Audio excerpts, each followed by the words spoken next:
Sudah beberapa waktu berselang sejak Ferdy Sambo dan kawan-kawan divonis Pengadilan Negeri Jakarta Selatan.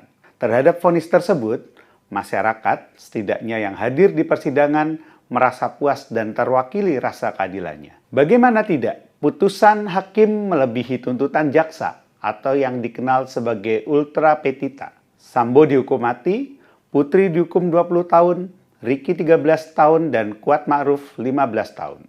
Upaya banding yang dilakukan Sambo dan kawan-kawan tidak berhasil. Pengadilan Tinggi Jakarta menolak banding yang diajukan oleh Sambo, Putri, Ricky, dan Kuat Ma'ruf. Mereka kemudian mengajukan kasasi ke Mahkamah Agung.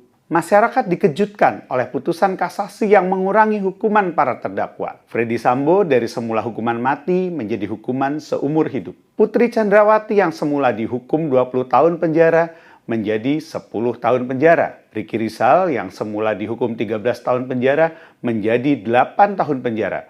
Kuat Ma'ruf yang dihukum 15 tahun penjara menjadi 10 tahun penjara. Dua orang hakim agung menyatakan pendapat yang berbeda atau dissenting opinion, namun kalah dari 3 orang hakim agung lainnya. Putusan ini menjadi final karena berdasarkan KUHAP hanya terdakwa atau ahli warisnya yang dapat mengajukan upaya hukum luar biasa, yaitu peninjauan kembali. Hal yang sulit dipercaya, ternyata Mahkamah Agung menolak kasasi yang dimohon Sambo dan kawan-kawan.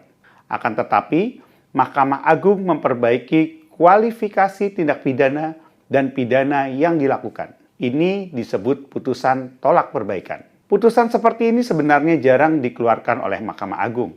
Berdasarkan laporan tahunan Mahkamah Agung tahun 2022, tercatat hanya 24,9% putusan yang menolak kasasi namun memperbaiki amarnya. Secara umum, rata 60% upaya kasasi ke Mahkamah Agung ditolak tanpa adanya perbaikan.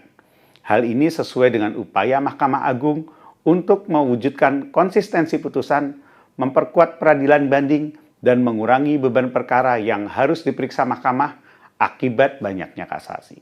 Dengan demikian, kasus Sambo ini menjadi anomali bagi jurisprudensi sekaligus mencabut rasa keadilan yang sedianya sudah ada bagi masyarakat.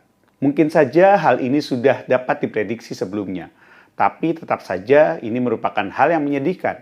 Di saat rakyat menginginkan peradilan yang bersih dan berwibawa sebagai asa memberantas korupsi yang merajalela. Jalan-jalan ke Bandung, jangan lupa ke Pasar Cihapit.